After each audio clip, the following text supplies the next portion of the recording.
The envelope was sitting on the kitchen counter when I got home, not propped against the fruit bowl, not tucked under a magnet on the refrigerator, just lying flat, centered, like someone had taken their time placing it there. My name was written on the front in my wife's handwriting. Karen. Neat, careful letters.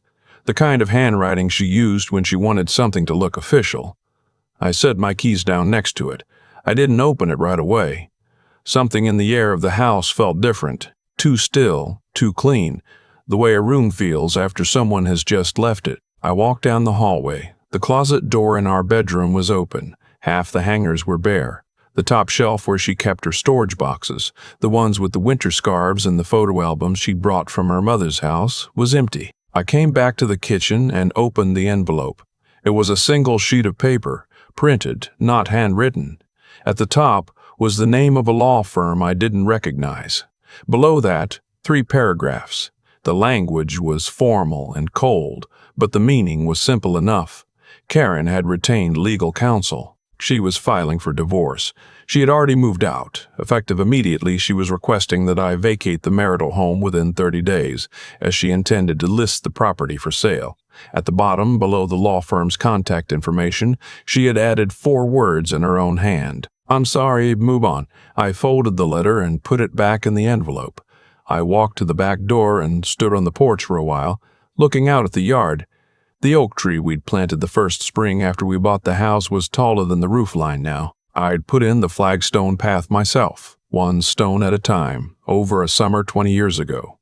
The hydrangeas along the fence were still blooming. Karen had always said they were the best thing about this house. I went inside and called my brother. His name is Philip. He lives in Asheville. He picked up on the second ring, and I told him what I'd found. He was quiet for a moment, and then he said, "How long have you known?" I told him I hadn't known. Not for certain, but I'd had a feeling for about 4 months. That part I should explain. My name is Gerald. I'm 63 years old. I spent 31 years as a structural engineer before I took early retirement, and the habits of that profession: measure twice, verify everything, never assume the load-bearing calculation is correct just because you want it to be. Those habits don't leave you when you hang up your hard hat. Karen and I had been married for 26 years. For 24 of those years, I believe we had a good marriage. Not a perfect one. We'd had our stretches of silence, our arguments about money and priorities, and the years when the children were teenagers and the house felt like a negotiation that never ended. But I believed we were, at our core, honest with each other. Then Marcus entered the picture. Marcus was a colleague of Karen's at the real estate firm where she'd worked for the past 8 years. He was 44, 19 years younger than me, with the kind of easy confidence that comes from never having been seriously tested by anything. Karen had mentioned him occasionally over the past 2 years. A closing he'd handled well. A client they'd shared. Nothing that raised a flag on its own. But 4 months before I found that envelope, I came home early from a consulting visit and found Karen on the back porch, on her phone, laughing in a way I hadn't heard her laugh in a long time. She didn't hear me come through the side gate. I stood there for maybe 30 seconds before she noticed me, and in those 30 seconds I watched her face do something I won't forget. Not guilt, exactly. More like the expression of someone who has just remembered they left a door unlocked. She ended the call and smiled at me and said Marcus had just told a funny story about a client. And I smiled back and said that sounded like him. That night I lay awake for a long time. I wanted to be clear about something. I am not a man who acts on suspicion. I am not a man who acts on evidence. There is a difference, and the difference matters. What I did over the next 4 months was not driven by jealousy or paranoia. It was driven by the same methodology I had applied to every significant decision in my professional life. Gather data. Verify. Draw conclusions only from what you can demonstrate. I hired a private investigator. Her name was Diane, and she came recommended by a colleague who had gone through his own difficult divorce 5 years earlier. I told Diane what I suspected and what I needed. She told me her rate and her timeline, and we shook hands, and that was that. While Diane worked, I did my own research quietly. I contacted an attorney. Not the kind you find on a billboard, but the kind a friend refers you to. The kind who has handled complex asset cases and knows the difference between a fair settlement and a favorable one. His name was Robert, and in our first meeting he walked me through something I had not previously considered: the concept of dissipation of marital assets. Karen was a licensed real estate agent. She understood property law. She understood how transactions worked, and, as Robert explained it to me, if a spouse begins moving assets, liquidating accounts, redirecting income, restructuring property, in anticipation of a divorce, a court can treat that as dissipation. It is, Robert said, one of the most common mistakes people make. They assume the other party won't notice.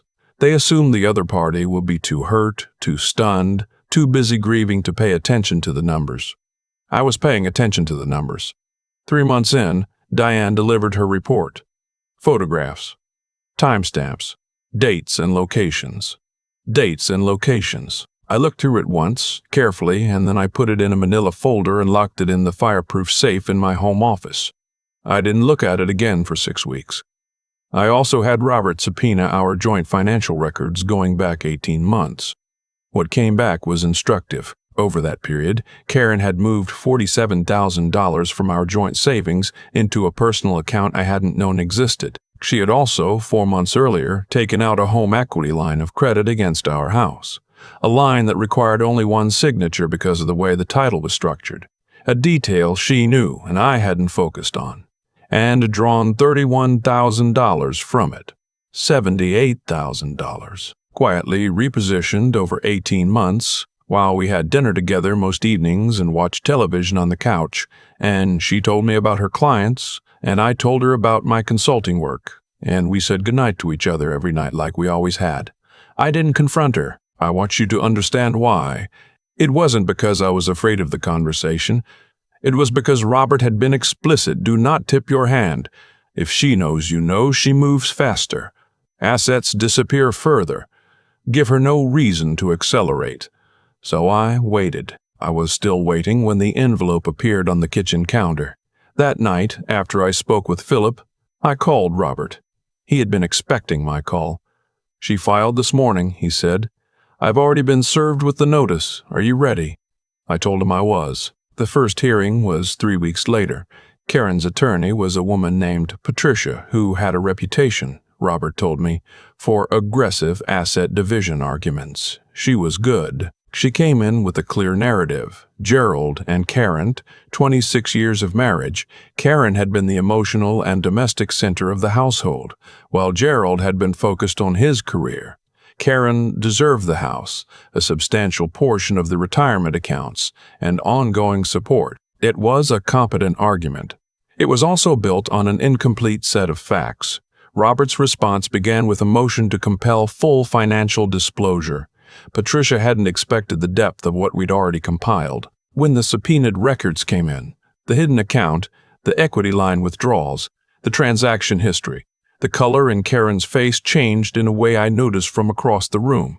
Patricia called a brief recess. I watched her lean close to Karen and speak in low, rapid words. Karen looked at the table. I looked out the window. There was a courthouse square outside, old oak trees, a fountain that wasn't running. It reminded me a little of the neighborhood where I grew up.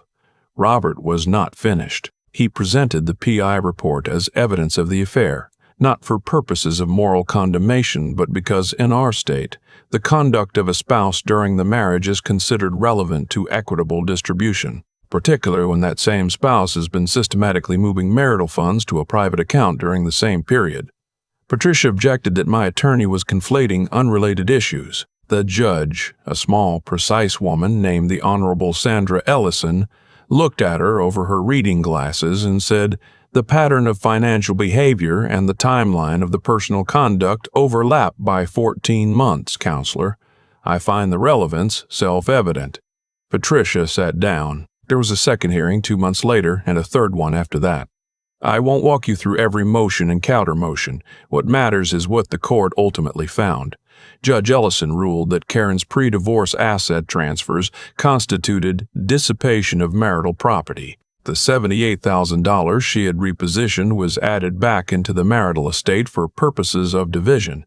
The equity line balance was assigned to her entirely, as she had drawn the funds without my knowledge or consent. The marital home was ordered sold, with proceeds split, but the split was adjusted in my favor to account for the dissipation finding. Karen received less than she had calculated on receiving. Considerably less.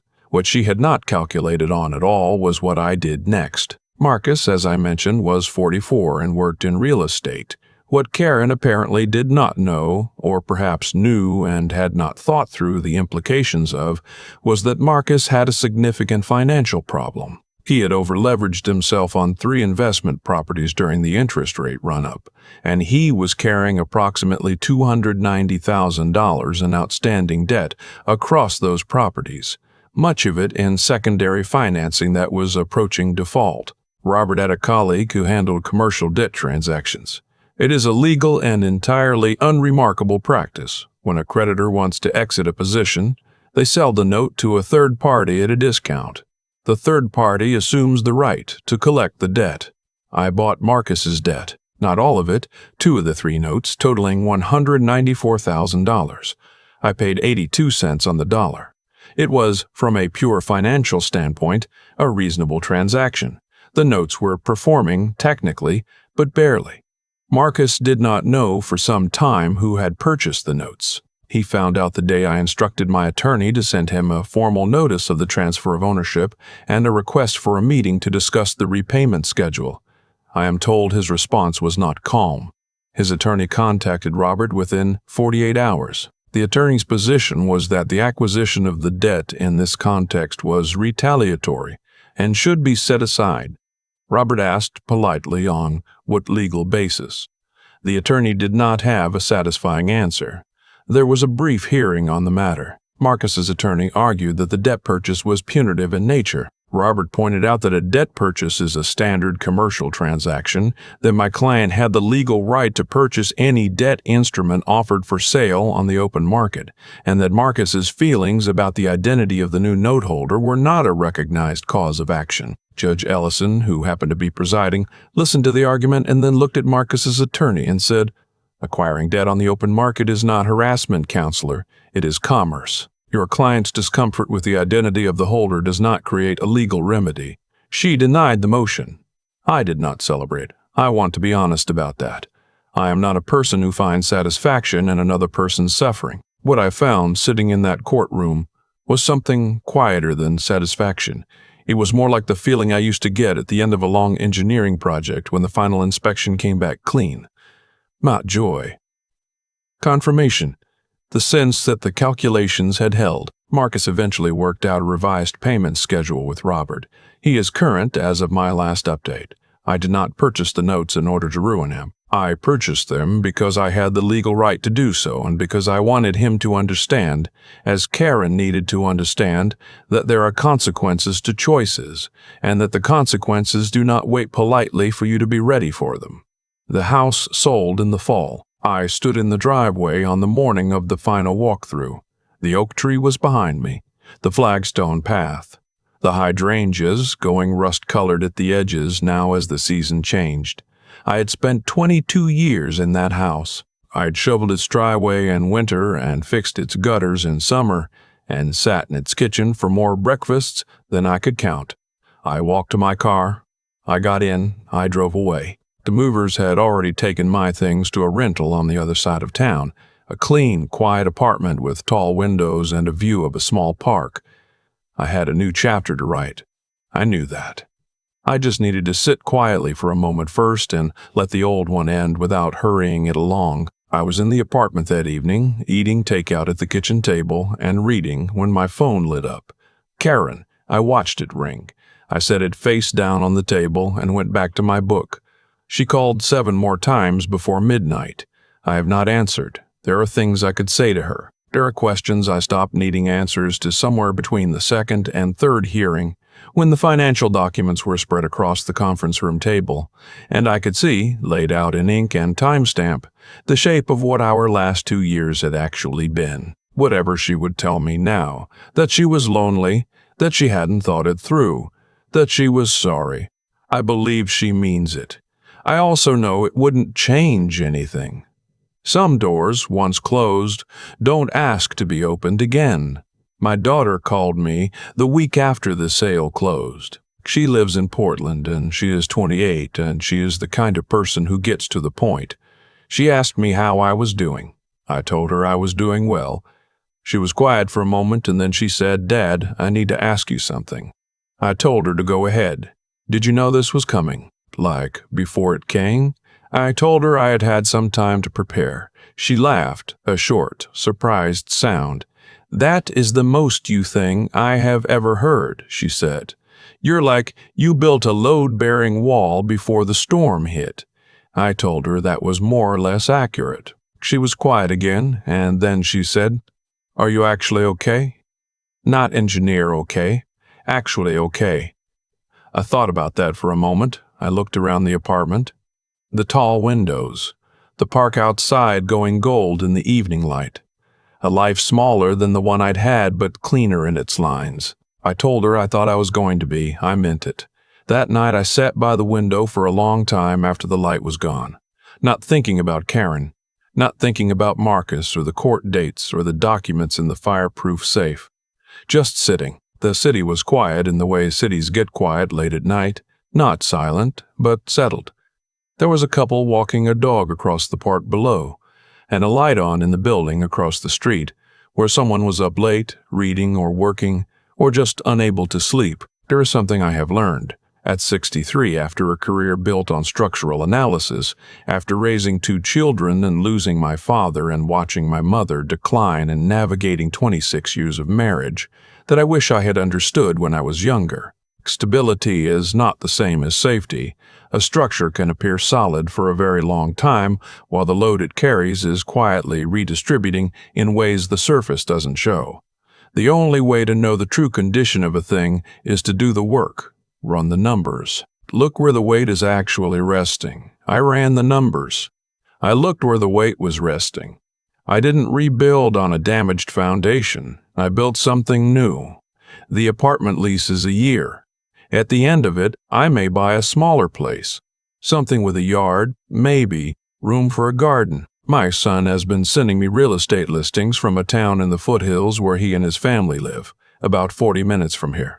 Nice houses, good light, the kind of place where you could put in a flagstone path on a summer afternoon and watch something take root. I'm in no hurry. My phone is on the table beside me. There are 41 missed calls from Karen since the day I left the courthouse for the last time.